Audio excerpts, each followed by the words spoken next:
Ei, gente! Paz, Boa noite. Graça e paz. Saudade de vocês! saudades. Saudades, hein? Como você tá? Tô bem em casa esses dias, essa pandemia tá deixando a gente mais em casa. Tem saído só pra ir na padaria, no supermercado. Tá bom.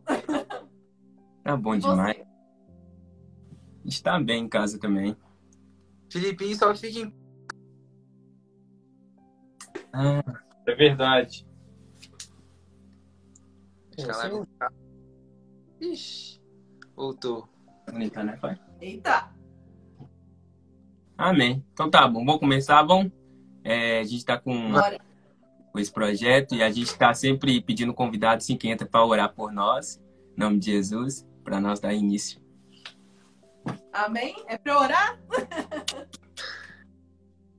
Amém, gente. Feche seus olhos. Você que tá em casa também, esteja nesse tempo de oração com a gente.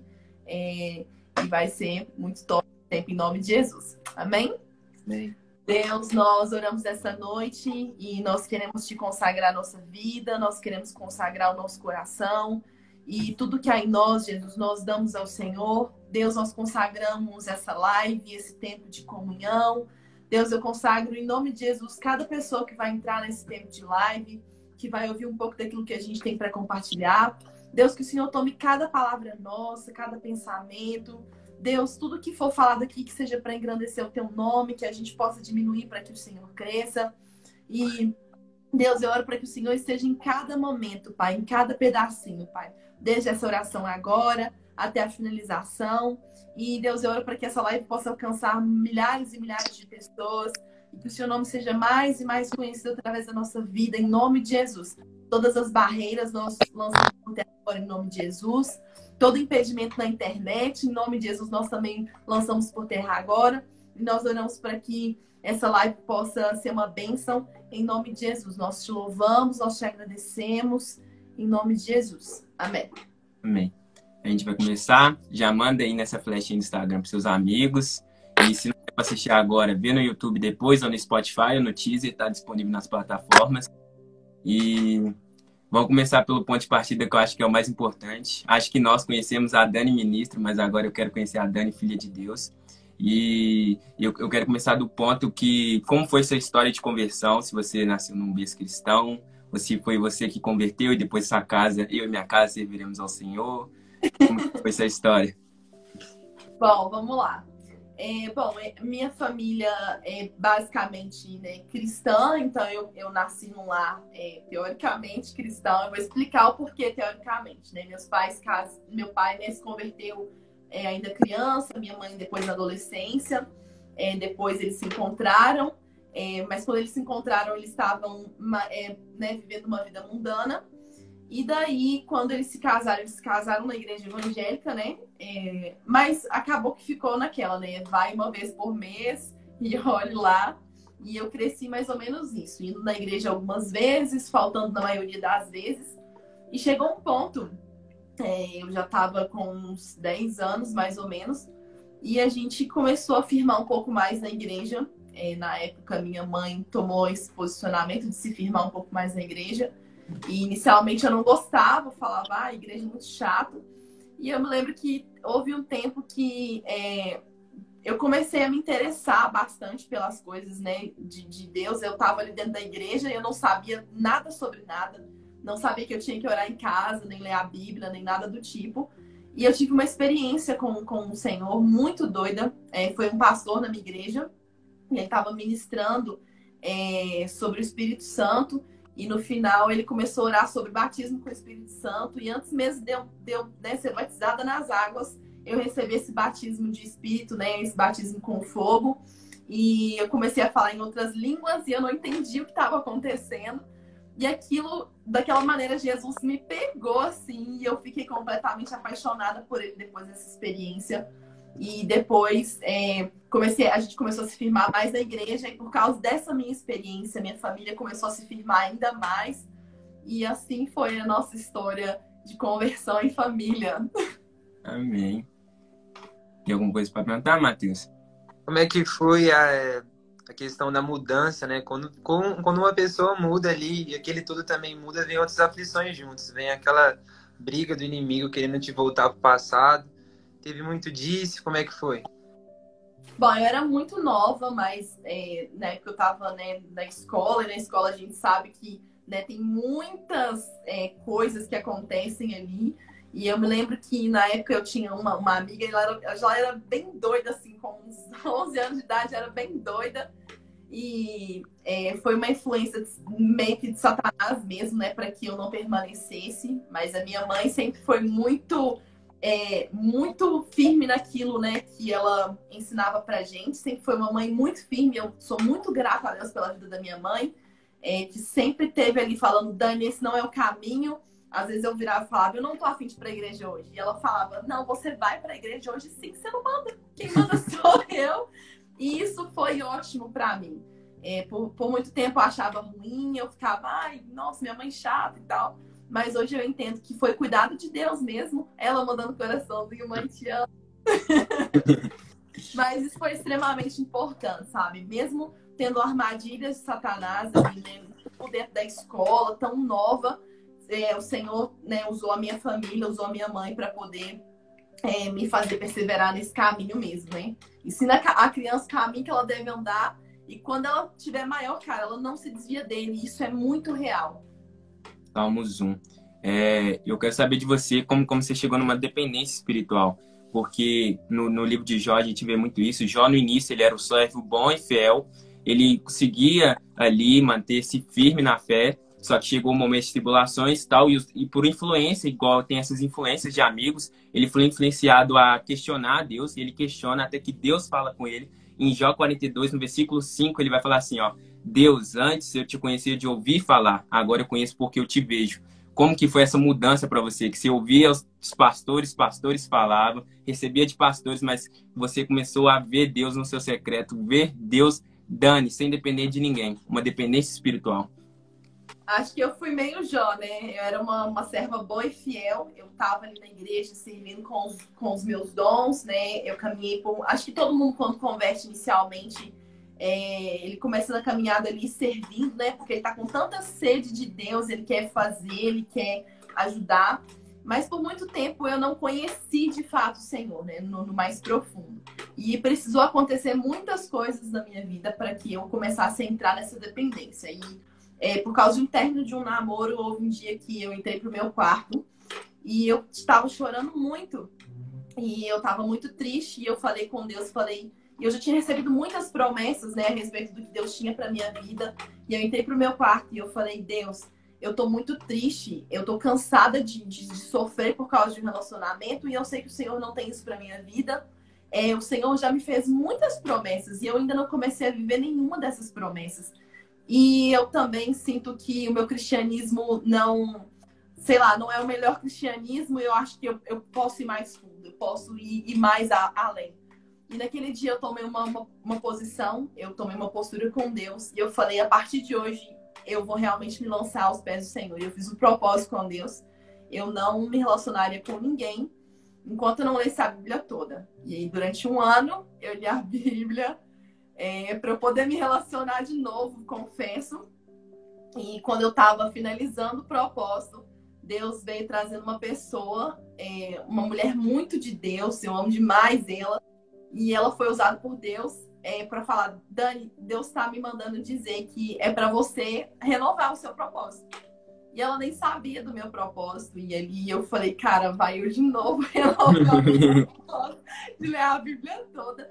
E esse tempo de propósito durou uns 3 anos. E foram 3 anos que Deus me moldou muito como, né, pessoa. A Dani, que era muito preocupada em se relacionar, em casar, em fazer outras coisas. E Deus me concentrou nele.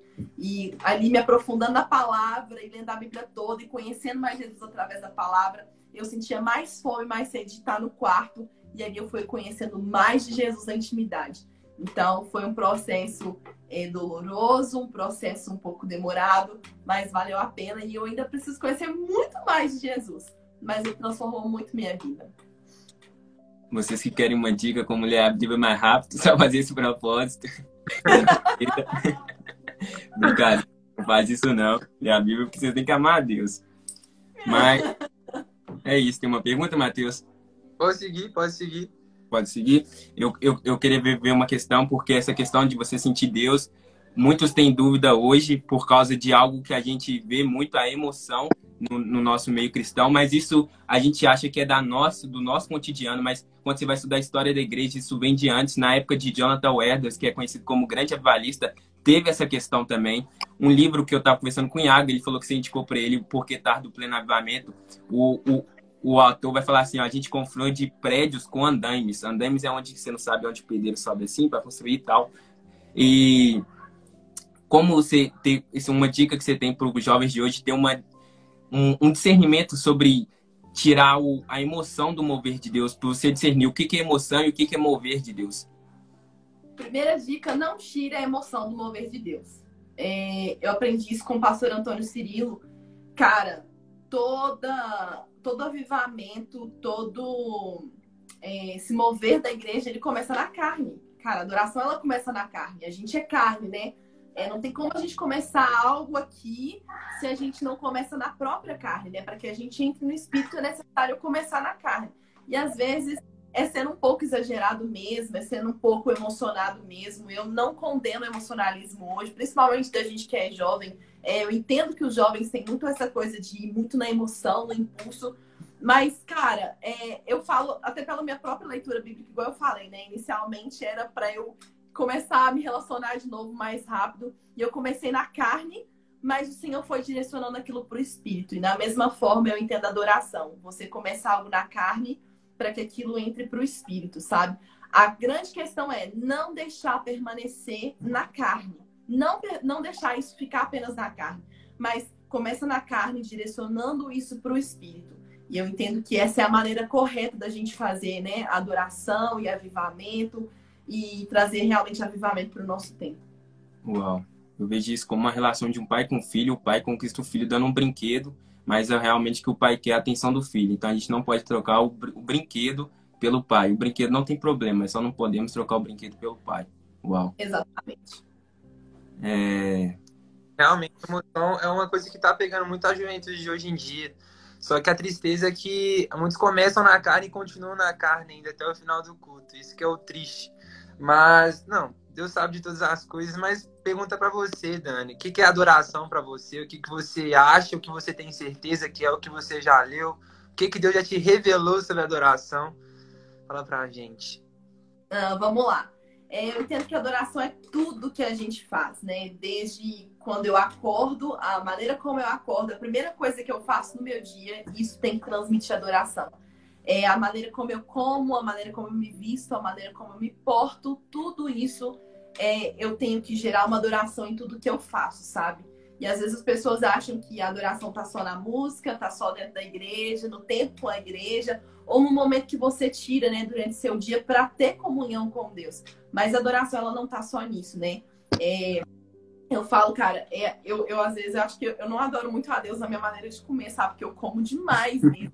E eu sinto que eu preciso melhorar isso, sabe? Eu não tô adorando a Deus através da minha maneira de comer. E isso me incomoda. Às vezes, por exemplo, eu gosto de uma novela, até falei disso numa live esses dias. Eu sei que é uma coisa que não é legal, né? Eu não tô adorando o Senhor vendo novela, mas eu preciso passar a entender que eu preciso adorar a Deus em todas as coisas que eu faço, né? Então, desde o meu acordar, a primeira coisa que eu tenho que pensar não é sei lá, no meu trabalho, nem na minha faculdade, nem no meu namoro, mas eu tenho que pensar primeiro em Jesus. E a sua adoração, ela começa desde o mínimo até o máximo. Novelas de 10 mandamentos. Antes fosse, cara, eu gosto da Avenida Brasil.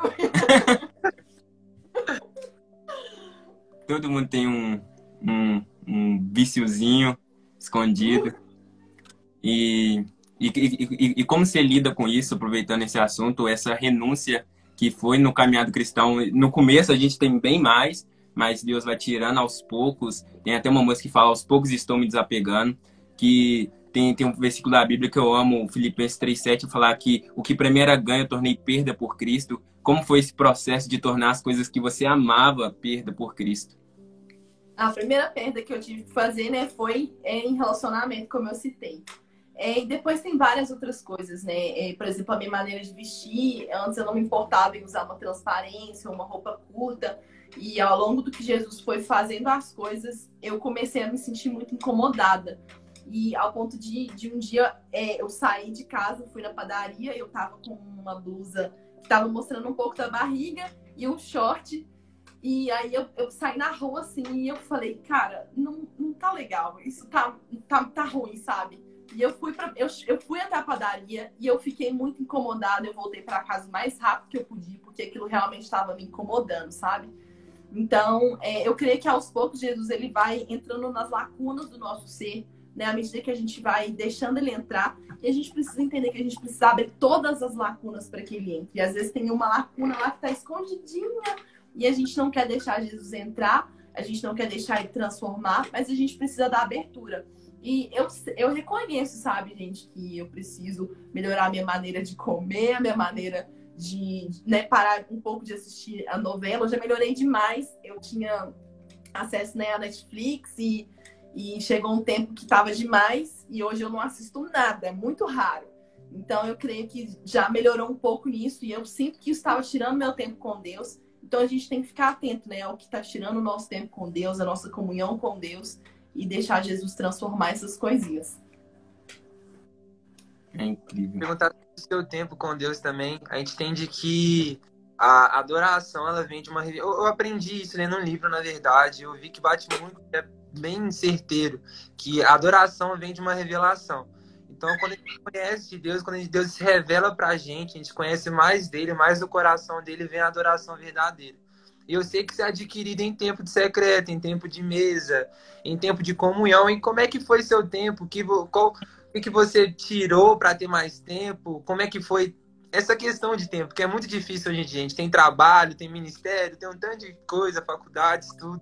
Como é que foi essa questão? É bastante difícil mesmo. Mas o Porque Tá do Plano de Avivamento, né, que é um dos livros que eu mais amo, ele até fala que um ministro que ele não passa pelo menos 2 horas com Deus por dia, cara, ele tá fazendo nada. E isso Deus tratou muito comigo, mas eu entendo que inicialmente, né, para uma pessoa que converte ou que está ali sendo cristã há pouco tempo, tirar 2 horas por dia é um tempo muito difícil. Às vezes tirar 30 minutos já é difícil, pensa 2 horas, né? Ainda mais pra gente que tem essa vida corrida. E eu me lembro que quando eu comecei com 30 minutos. E 30 minutos pra mim era muito difícil. Depois eu melhorei isso pra 1 hora. E ano passado eu resolvi fazer um propósito de tirar 10% do meu dia para Deus. E isso fez muita diferença, né, para mim, para minha vida, né, para minha vida espiritual, para o meu ministério. Eu vi como que Deus fez as coisas alavancarem através desse tempo de entrega.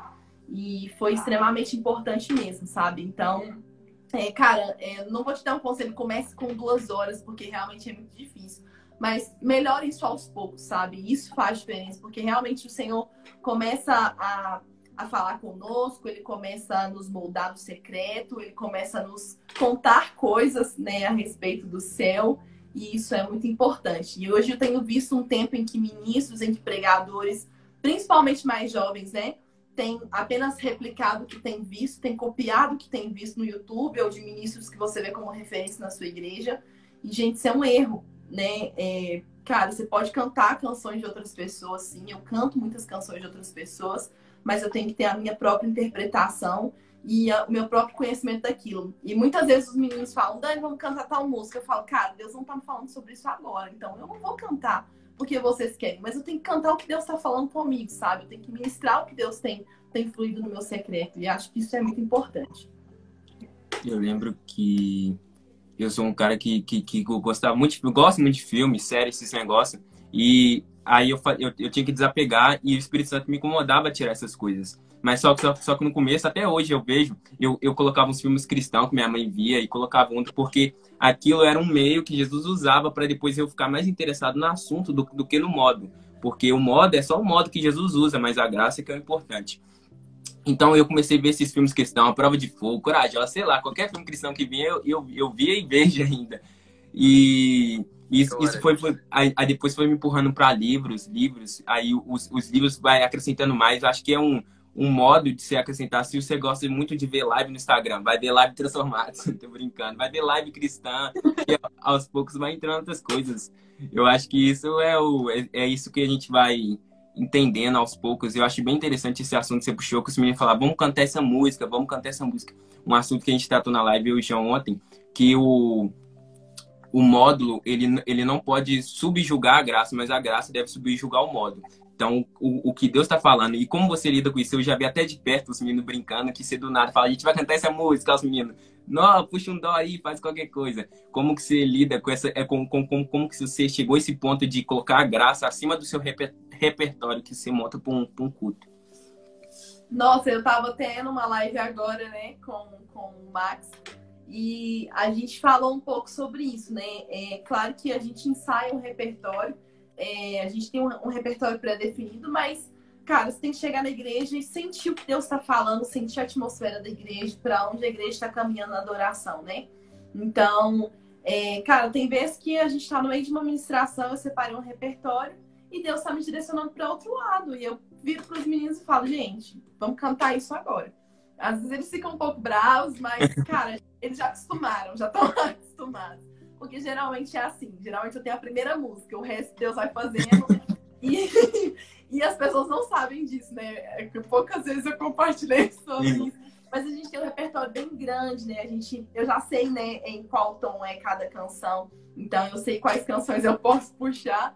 E às vezes Deus está me trazendo à mente uma canção específica que não estava no repertório. E Deus está me falando algo sobre aquilo. E a gente também tem que ter essa percepção espiritual do que Deus está falando. E Deus está falando e eu falo, Deus, tudo bem. Então vamos caminhar para esse sentido. E é muito isso que acontece. Já passa muito por isso também no ministério, a questão de discernimento do ambiente, cara. Tem hora que a gente chega no ambiente, que a gente tá preparando ali uma música de celebração, Deus, não, quero adoração. Aí tem, não, peraí, vamos começar por onde aqui? Aí vai mudando aquele tudo, aí o louco é isso, eu acho isso mais incrível. Que a gente vê realmente o mover do Espírito Santo, não o nosso mover. A gente prepara tanta coisa e o Espírito Santo, não vai ser isso. Eu queria também perguntar, cara, eu tenho um ministério também e eu sei como isso é difícil, mas eu queria como é que é o seu ver com isso. A questão de, tipo, tem várias pessoas e vários secretos, vários momentos com Deus, cada um deles. E como é que foi perceber isso e alinhar isso todo mundo junto para ter aquele mesmo pensamento? Bom, eu vou até confessar uma coisa. Há um tempo atrás eu ficava vendo seus vídeos, né, sobre o secreto. Eu amo esses vídeos, eu amo ouvir, né, o que Deus fala através de você. E eu te vejo muito como João, cara, um cara que recosta a cabeça no peito de Jesus, que conhece ele mais detalhadamente possível, que realmente é o cara, né, o discípulo do amor. E eu vejo muito, né, o discípulo do amor em você. Sim. E eu acho isso lindo e eu queria muito isso em mim também. Mas eu sou Pedro, eu sou a discípula que está sendo levantada para preparar a volta de Jesus, sabe? A gente tem que entender para que Deus chamou especificamente, sabe? Gomes, eu te vejo como o cara que veio para trazer amor de Jesus através das canções, mas a Dani é a Dani da convocação para, né, para que as pessoas se preparem para a volta, para que as pessoas realmente preparem a volta de Jesus mesmo, se lancem, né, em arrependimento. E acho que a gente precisa entender isso, né? Que um foi chamado para uma coisa, o outro foi chamado para outra. Uns para apóstolos, outros para profeta, outros para mestre. E a gente tem que saber entender qual é o nosso lugar, sabe? E ninguém é melhor que ninguém ou pior que ninguém, mas é entender realmente para o que Deus me chama. Eu acho lindo as músicas do Secreto. Mas Dani, eu não consigo ser tão amorzinho assim, sabe? E eu preciso entender, né? Porque o Senhor, de fato, me designou. E aí eu entendo, né? Eu sou a profeta do arrependimento, da preparação, né, da volta de Jesus. E ele tá me mandando cantar sobre isso. Não adianta eu tentar cantar muito, muito sobre amor. Eu me lembro de uma época que os meninos falavam, vamos cantar Me Ama. Eu falo, cara, que cantar Me Ama? Você tá louco? Não consigo, não flui. Então, é uma coisa de realmente entender o que flui através da sua vida, né? Qual é a voz profética que Deus está levantando em você. Se é uma voz de graça, uma voz de amor, ou é uma voz de arrependimento, de arrepender-vos e crer no Evangelho. É entender mesmo isso. O incrível, só um detalhe também, é que muitas das vezes a gente prepara um repertório muito sobre amor. Eu sou muito amoroso, cara. Eu sou muito amoroso, eu reconheço isso. Só que tem vezes que vai ministrar certinho, bonitinho, aí chega lá, Deus, não, vai de arrependimento. Aí eu me imagino, como é que um cara que preparou tudo de amor vai começar por arrependimento? Aí Deus vai mudando, pregar sobre arrependimento. Tipo assim, não é uma coisa que eu vou falar que eu não quero. Eu quero pregar arrependimento. Arrependimento tem que ter. Só que é algo que é muito difícil. Da mesma forma que é difícil para amor com você, é difícil com arrependimento também. Isso é muito incrível. Isso é muito doido. Pode falar. Não, isso é muito legal, né? E aí a gente vê, né, como que Deus assim, são vários públicos, né? A gente tem tanta gente diferente, gente precisando de ser amada, gente precisando de ouvir uma cajadada, né? Então, Deus muitas vezes vai te usar, né, para falar de amor, mas também de arrependimento. E aí já teve vez de eu levar alguma coisa, né, pronta sobre arrependimento e sobre isso, e Deus falar, não, cara, você vai cantar sobre amor. E aí os meninos olhar e falar, Dani, você tá cantando sobre amor? Como assim, cara? Mas é entender mesmo a atmosfera que Deus tá falando. É ter esse discernimento que precisa tanto de Pedro e tanto de João. Porque se for só Pedro, vai ser só fundamento, vai ser uma igreja metódica. E não vai ter o amor, esse amor junto. Agora, se for também só amor, vai ser uma igreja que conhece o amor de Deus, mas não tem fundamento no amor de Deus. Então é necessário essa junção, porque se encaixa de forma perfeita. E sobre essa questão de ministério, uma coisa que eu até perguntei com a Leal, que eu acho muito interessante quando eu vejo mulheres ministrando, eu acho incrível, porque eu já falei isso com o Mateus, a primeira mulher sobre anunciar a ressurreição de Jesus foi uma mulher, que foi Maria. Maria anuncia, só que tem uma cultura do machismo que não vem de hoje, vem da história da humanidade, tanto que na época de Maria, eu achei tão incrível que Jesus pegou Maria, porque quando você vai estudar na cultura judaica, a mulher não era uma testemunha confiável. Por exemplo, se alguém matava alguém e tinha uma mulher de testemunha, na hora que ela fosse depor, o depoimento dela é como se fosse nada. E Jesus pega logo uma mulher para falar que ele ressuscitou. E você já viu algum preconceito nesse sentido, quando você foi ministrar em algum lugar? Se você viu com você ou com outras pessoas e como você lidou com isso? Cara, acho que eu nunca percebi isso. Acho que em relação ao ministério, eu, na verdade, tenho visto muitas ministras, né, mulheres, acho que mais mulheres do que homens hoje. Eu tenho visto isso crescer de uma maneira muito grande. E nunca tive, né, esse tipo de problema. Inclusive, já ministrei num culto de homens. Achei muito estranho ministrar para homens num culto de homens. Porque é uma coisa que, né, nunca tinha acontecido. Geralmente, homem chama homem para ministrar em culto de homens, né? E foi uma experiência muito nova, mas eu fui bem recebida, sabe? O pessoal os homens foram bem receptivos. E isso é muito legal, né? Ver que isso é uma coisa que tem sido quebrada. E eu entendo que isso tem sido quebrado principalmente porque a última igreja, né? Que é a igreja que vai estar pronta para a volta de Jesus, é uma igreja que entende que é noiva. Então, o machismo precisa ser deixado de lado para que o homem entenda que ele é a noiva de Cristo, né? E quando você é machista, você não entende que você é a noiva. Então, o Senhor está preparando a igreja, sabe? Eu vejo isso como uma preparação da igreja, né? Tanto dos homens quanto das mulheres, para ser uma igreja noiva, né? Porque lá em Apocalipse 22, acho que no verso 17, vai dizer que o Espírito e a noiva chamam Maranata, hora vem, Senhor Jesus. Então, homens, vocês que lutem, vocês são noivas do Senhor. E é isso. Não, mas eu acho isso muito incrível. Você até citou aí que você foi chamado para ministrar em um culto de homens. Isso é muito louco. Mas como que entrou nesse assunto? Como é que você se vê ministrando somente para mulheres? Quando um pastor te chama para ministrar num culto de mulheres e você entra aquele tanto de mulher. É uma responsabilidade muito grande. Isso eu acho muito incrível que Deus coloca em sua mão. Como é que você vê isso? Eu amo, né? Eu me sinto, assim, bem em casa. Porque mulher sabe falar com mulher, né? É muito mais fácil. Por isso que eu entendo que, geralmente, homens são convidados para ministrar em cultos de homens. Porque o homem vai entender a língua do homem. E a mulher vai entender a língua da mulher. E acho que também, né, pela maneira da gente adorar, eu vejo que homem é um pouco mais duro, um pouco mais travado. E mulher já não, já se lança, não tem medo, já dá tudo. E eu amo isso, porque as mulheres realmente se lançam E acho que os homens tinham que melhorar um pouquinho nisso, né? De não ter vergonha, sabe? De não ficar travado diante da presença de Deus. Porque, cara, sabe? Tipo, diante de Deus você pode ser quem você é, sabe? E não precisa ficar travado, porque eu tenho que ser machão, eu não posso chorar, eu não posso, né, mostrar para as mulheres que eu sou... de repente frágil em relação a isso, né? Mas diante do Senhor a gente tem que demonstrar toda a nossa fragilidade mesmo, se quebrar mesmo e mostrar que a gente não é nada diante dele. Então, por isso que eu amo ministrar para mulheres, sabe? Eu amo demais, é muito gostoso. Mulheres e jovens, eu amo ministrar para jovem também, porque eu sinto que há uma entrega muito grande, sabe? E é muito gostoso esse tempo. É incrível. Eu confesso que eu tenho um sonho de ministrar num culto de mulher e tal, assim, tô brincando.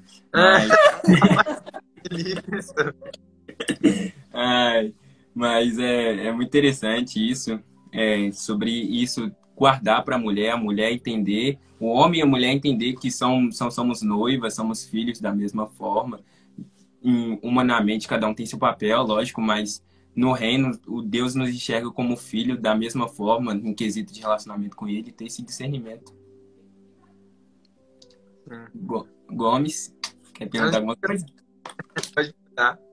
Tá. Então, só outro ponto que eu tinha preparado para perguntar para você é que a gente sabe que o meio artista e gospel é um modo que Deus usa para ministrar para as pessoas. O artista gospel é um modo que um homem de Deus ou uma mulher de Deus usa para alcançar as pessoas. Mas quando você acha que passa do limite, que começa a ser um artista gospel dizendo que é homem ou mulher de Deus, simplesmente dizendo e só seguindo a carreira artística?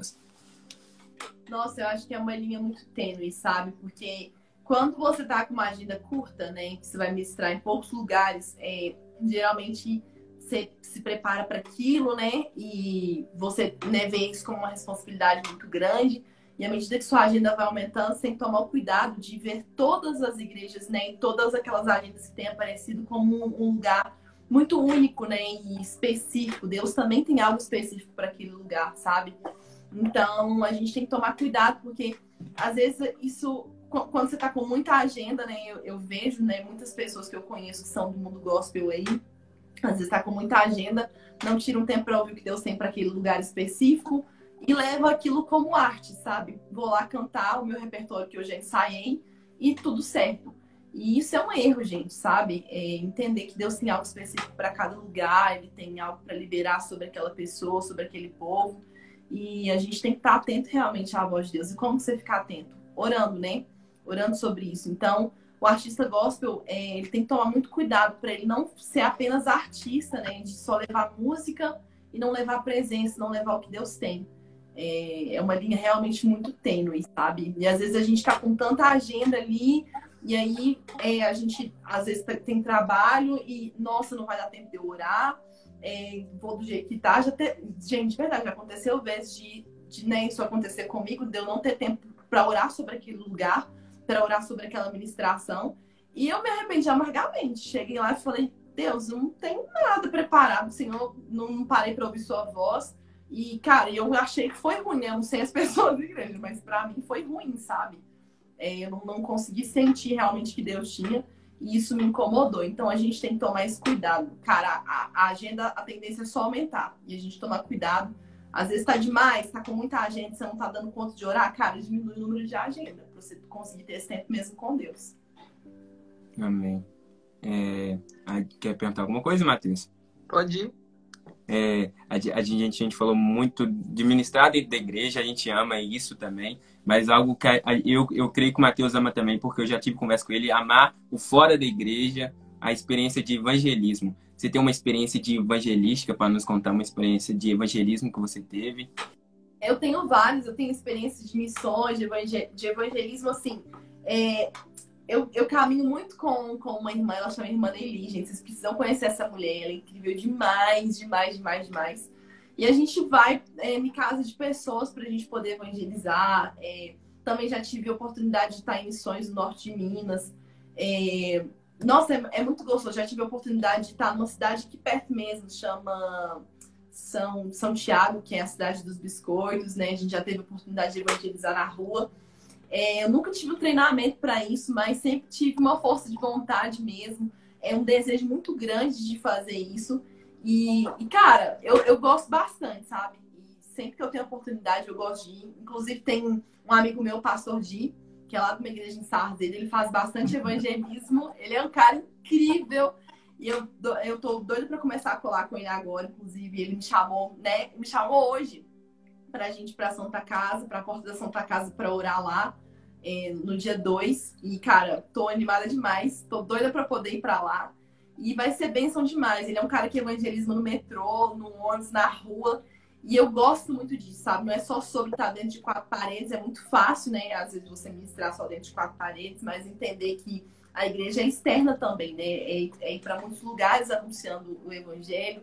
É ir para além, né? Além né? da igreja ali. E entender, sabe, que Deus tem outras pessoas para poder alcançar. Então é muito bom. Eu gosto muito de evangelismo. Eu sinto que eu nasci para isso, e principalmente para missões. Eu amo demais missões. E eu sinto que essa parte, né, do tempo de música, do tempo de ministrar em muitos lugares, eu sinto que isso uma hora vai passar, sabe? Sempre passa. A gente tem gente que vem, que faz, desenvolve o papel dela, estoura às vezes, né? Às vezes não sei também o que Deus tem. E é um ciclo, né? E aí o ciclo chega ao fim. E eu sinto que quando esse ciclo fechar, o ciclo que eu tô vivendo agora, eu sinto que Deus vai me enviar para missões. Então eu tô na disposição, né? Do que Deus tem para fazer nesse tempo. E entendendo a voz de Deus. E um dia, em nome de Jesus, viverei em missões. Amém. O trabalhador já me coloquei. A gente entrando aqui. Isso é muito lindo. Mas, tipo assim, a gente entrando aqui entre os dons ministeriais, entre dos 5, qual que você se encanta mais, qual que você é, qual que você foi chamada, na verdade. E como você colocou isso na sua vocação também, né? Que você canta, como é que você juntou todos juntos? Vamos lá, a gente tem 3 listas de dons, né? A gente tem os dons redentivos. Nos dons redentivos eu sou encorajadora e profeta. A gente tem esses dons apostólicos, né? Aí o meu dom apostólico eu sinto que é profeta. E tem uma outra lista de dons que acho que são dons espirituais, né? Fala em línguas e tal, enfim, esse eu ainda não me listei, não. Mas eu sinto que é encorajadora e profeta como dom redentivo, e como apostólico é realmente profeta. Como é que é a vocação, o seu cantar, esse profético nessa voz? É algo que é fácil de colocar, algo que é mais difícil? Bom, eu acho fácil, eu acho que é tranquilo, né? É aquela coisa que você falou no início, né? Quando a gente entende o que Deus está falando com a gente vai pro secreto, a gente sendo ministro, a gente não fica apenas reproduzindo, né, o que as pessoas estão cantando, mas a gente mesmo produz aquilo que, né, o que Deus está falando com a gente. Eu acho que isso é fácil, sabe? É fácil você cantar daquilo que Deus está te falando. O difícil é quando você não busca de Deus, e aí você tem que chegar num lugar e cantar sobre algo que você não sabe, porque você não tirou tempo para Deus te falar. Então, para mim, é bem tranquilo isso, sabe? É bem fácil entender a voz profética mesmo. Você já sentiu pesar bastante essa diferença, igual o assunto que você falou conosco, que eu acho muito interessante que a nossa geração vive, de replicar o que a pessoa fala, replicar o que as outras falam. Você já sentiu uma diferença, tipo assim, porque no começo, eu falo por mim, e o Matheus também, a gente replicava muito no começo do que a gente ouvia de um pastor aí, a gente replicava, até o momento que a gente entendeu que Deus também tem algo para falar conosco. Então, eu por mim, é uma diferença assim extraordinária. Como você sentiu essa diferença de eu era a Dani que replicava o que essa cantora fazia, agora eu sou a Dani que sigo o que Deus quer? Nossa, isso foi muito marcante, assim, porque quando eu era a Dani que só replicava o que eu via, eu era muito travada. Então, eu não era essa Dani que é animada, que desce no manto, não era, não. Eu era bem aquela que era paradinha, com o microfone na mão, com a mãozinha levantada, e com medo, né? Com medo mesmo de ir, com medo de cantar, com medo de ministrar, porque eu não tinha o que passar, né? Eu estava apenas copiando o que as pessoas estavam fazendo. Então, quando você tem algo realmente de Deus sobre você, você parou para ouvir, cara, o medo vai embora, né? Aí eu me lembro de Josué 1:9, né? Não te mandei eu, seja forte e corajoso. E Deus vai falando, cara, seja forte e corajoso. Eu te falei o que é pra você fazer. Então vai sem medo.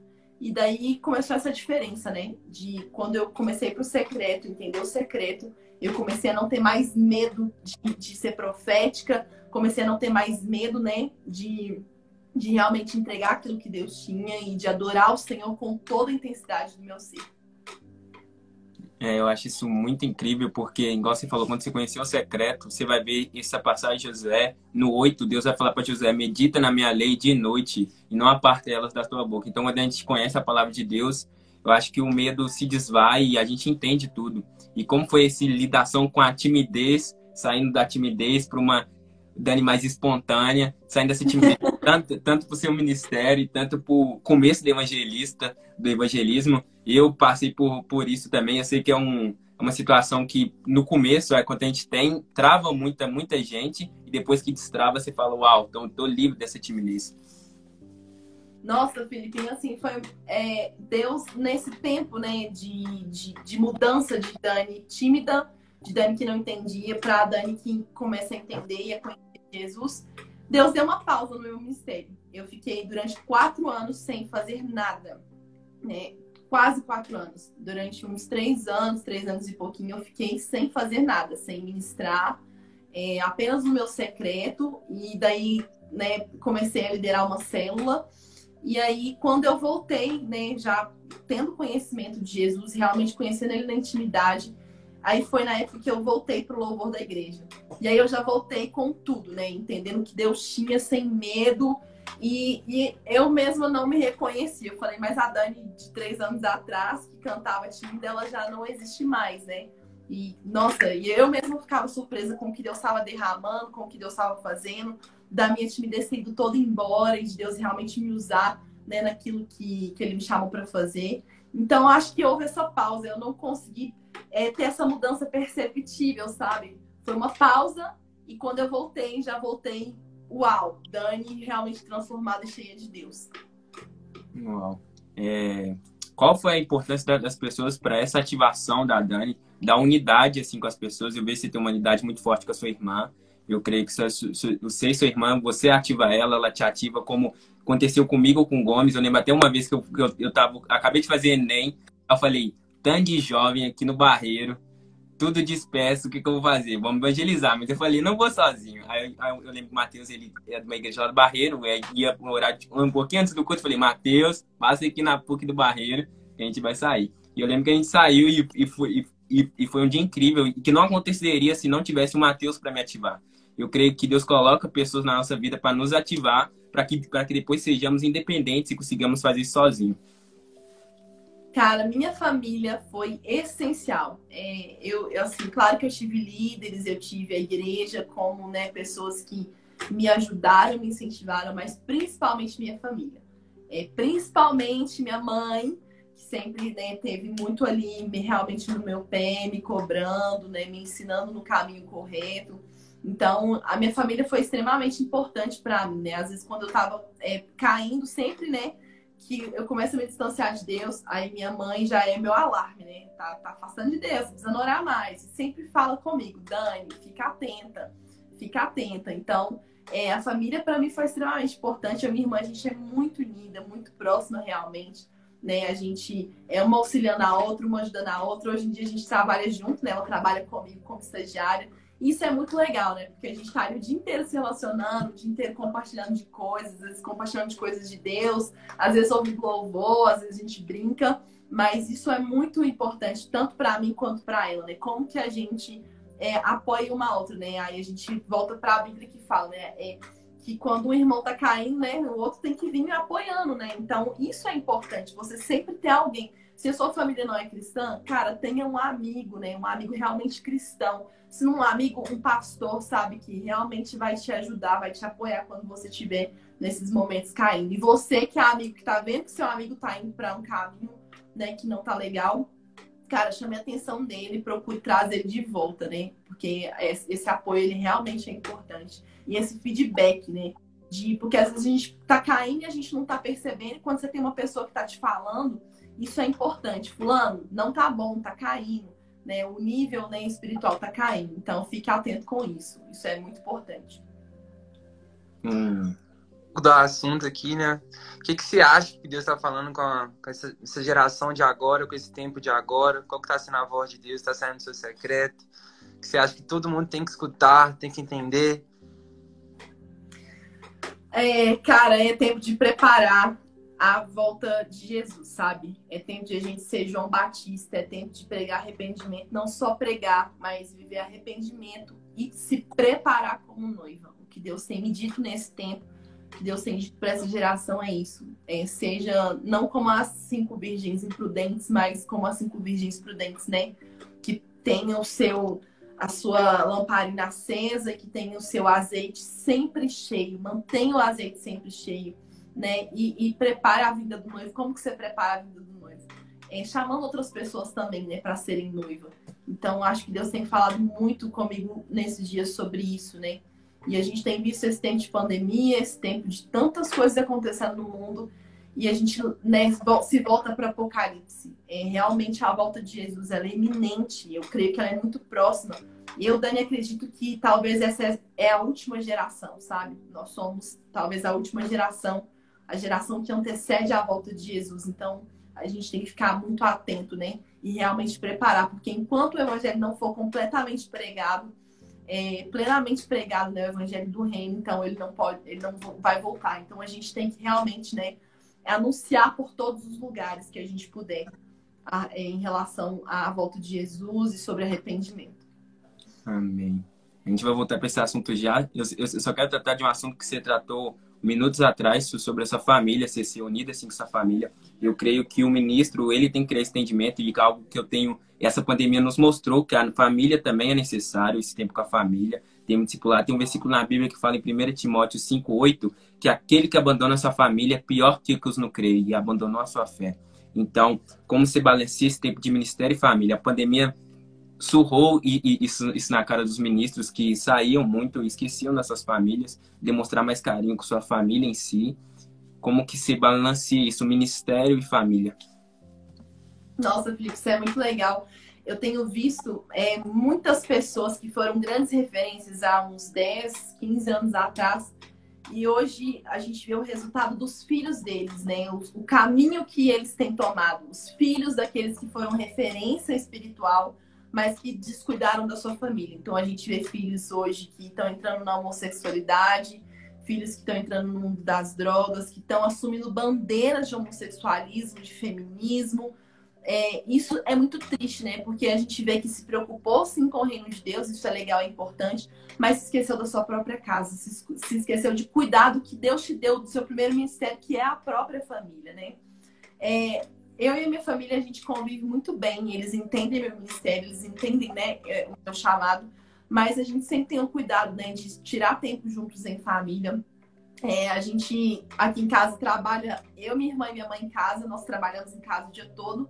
Meu pai é para trabalho externo, mas o horário dele é bastante flexível, então ele consegue estar com a gente na hora dos almoços, né, durante a parte da noite. Então a gente tem bastante esse relacionamento, sabe? A gente se senta à mesa para poder almoçar, para ter tempo de comunhão.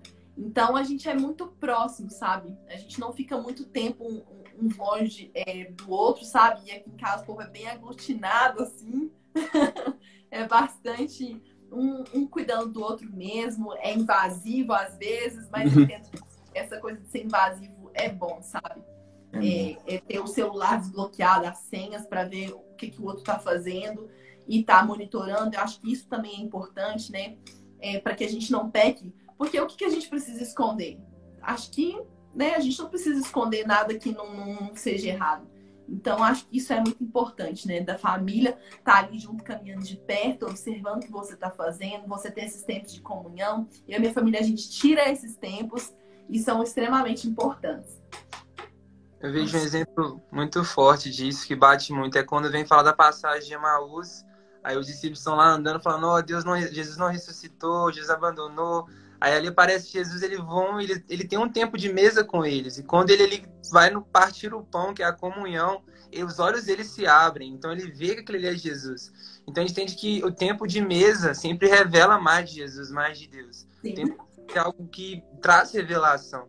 Eu queria te perguntar como é que funciona esse tempo de mesa com seus amigos que são fora da igreja, que não conhecem Deus ainda. Como é que você introduz ali o evangelho? Como é que está funcionando? Deixa eu pensar um pouco sobre isso. Na verdade, hoje a maioria da minha rede de relacionamentos são de cristãos. Eu acho que por eu não trabalhar fora, né, eu trabalhar em casa, também não fazer mais faculdade, nem escola. Então, geralmente eu trabalho em casa, da casa eu vou para a igreja. Então, casa e igreja, basicamente, minha rede de convívio. Então, acaba que eu não tenho muitos relacionamentos não cristãos. Não porque eu não procuro, sabe? Mas acho que realmente a vida que eu levo, né? Que eu vivo hoje, não me permite, de repente, ter essa rede de relacionamentos com pessoas que não são cristãs. Eu não sei, eu tô até tentando pensar em amigos que eu tenho que não são cristãos, pessoas que eu convivo, mas acho que a maioria é cristão mesmo. O Felipe é desviado, seu amigo. Eu ia falar isso agora, ser um pilantra. Misericórdia, vou pegar com você. Ai, mas eu acho incrível esse tempo de comunhão. Eu já vi exemplo de família, de amigos, eu já vi exemplo de pais mesmo, pais de vários pais que as filhas choravam porque queriam ter maridos igual aos pais. Porque eu conheço até um pastor, o Matheus vai conhecer o pastor Israel, vou até tentar trazer ele aqui, ele é um cara incrível. Como ele tratava a esposa dele, na igreja todo mundo via a diferença. E ele sabia reconciliar isso, ser pastor e ser marido, ser pai. Eu acho isso incrível, sabe? Ter esse conciliamento, porque eu posso conquistar os meus amigos tudo, mas aí eu perco minha mãe, minha irmã, isso é um peso gigante que a gente tem que entender. Cara, e a gente ainda tá jovem, a gente ainda não tem a nossa própria família. A gente faz parte de uma família, mas a gente ainda vai desenvolver a nossa, né? Quando a gente se casa, aí a gente vai ter o marido, vai ter os filhos, e os nossos filhos são responsabilidade nossa. E eu tenho visto nesses dias coisas, né? Pessoas que né? Igual eu falei, que são referências, foram referências, né? Pra nossa geração, pra geração passada. E eu vejo os filhos dessas pessoas hoje perdidas. E eu fico... muito triste, e isso me atenta para minha família que eu vou desenvolver, né? E assim, eu quero deixar até isso para você que é jovem pensar, cara. Quando você tiver sua família, mano, não abandone a família por causa nem do ministério, sabe? Nem do chamado, mas cuide da sua família, cuide dos seus filhos, da sua casa. Eles são o seu primeiro ministério, sabe? São extremamente importantes e é responsabilidade sua. É isso. Matheus, mais alguma coisa pra perguntar? Pode ir, meu lindo. Quando você vê um vídeo assim de alguém, 1 hora parece muito, mas incrível que pareça, já passou 55 minutos. Meu Deus! É muito ligeiro assim. Tem mais alguma coisa pra falar que você queria deixar nos corações dos jovens mancebos que nos acompanham aí, Dani? Gente, a palavra que eu quero deixar é basicamente sobre tudo que eu falei, mas eu vou dar uma resumida aí.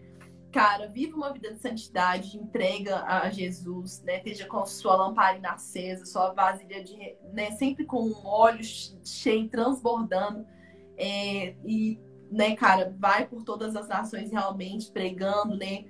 Discipulando pessoas, cuidando de pessoas, né? Onde Deus tem te chamado, cara, vai ser usado com autoridade, com poder.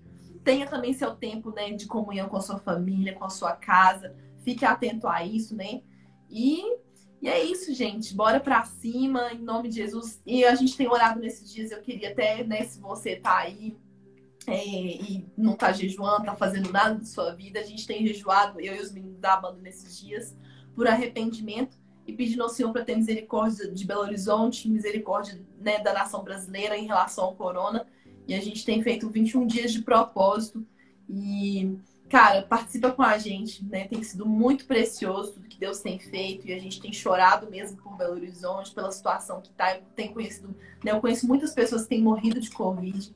E tá uma situação realmente muito difícil. Nós, como igreja, somos responsáveis, né? Por orar por cura da igreja mesmo.